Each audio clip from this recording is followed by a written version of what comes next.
Siyasi məhbus həyatı üzrə çempion olaraq səndən soruşmaq istəyirəm. Bax, sən həbsdə olanda biz vaxtaşırı istər sənlə bağlı, istər digər siyasi məhbuslarla bağlı müxtəlif kampaniyalar keçirdirik. Əzamın bəyə azadlıq, Əzam bəy və yaxud da Tofiq bəy, Əli Kərimliyə, digərlərinə, Taliyə Bağırzadəyə azadlıq, statuslar yazırıq, şəkilləri paylaşırıq, videoları. Sağ olsun, bunu eləyir Azərbaycanlılar bu çətin şəraitə baxmayaraq eləyənlər var. Amma bunu eləyənlərin qarşısında da biz bu tip adamları görürük ki, deyirlər ki, qardaş, boş şeylərdə buna nə ehtiyac var, nə xeyri var. Bunların bir qisminin hökumətdən, hakimiyyətdən qaynaqlandığını mən dəqiq bilirəm. Jurnalistikada işlədiyimə görə bilirəm ki, o təlimatlar hardan gəlir ki, yazmayın, xeyri yoxdur, nə faydası var. Adam orada 40 dərəcə istidə Əli Kərimli susundan yanır, sən də burada Əli Kərimli azadlıq deyirsən, nə faydası var? O bir qism insanlar var ki, həqiqətən fikirləşirlər ki, bu mənasız bir şeydir ki, həbsdə olan adama, sən də oturursan burada, Natiq, Əli Kərimli orada susundan yanır, Natiq də burada soyuq su içəksə, deyir ki, Əli Kərimliyə azadlıq.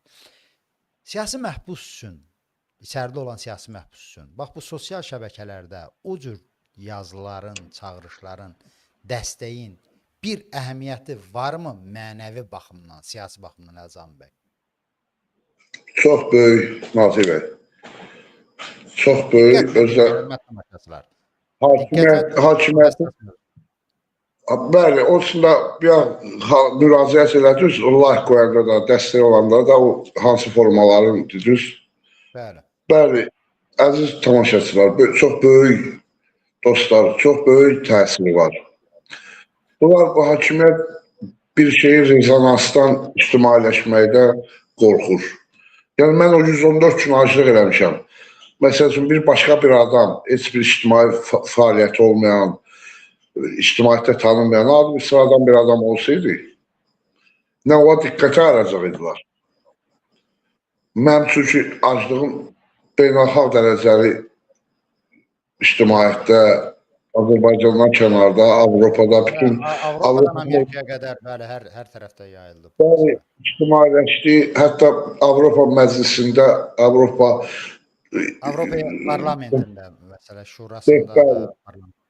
Bəli, deputatlar şəkilindən belə çıxartdılar, müraciət elədilər, əhəmiyyəti olmasa da, amma bunlar o ictimailəşdirməkdən və yaxud cəmiyyətə neysə göstərməkdən çox çəkinirlər.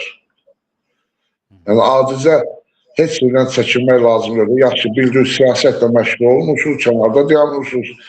Adi bir yolda, izlə, bir yerdə gedəndə neysə dağılır, neysə görürsünüz, qonşunuzun, yaxınınızın, neysə.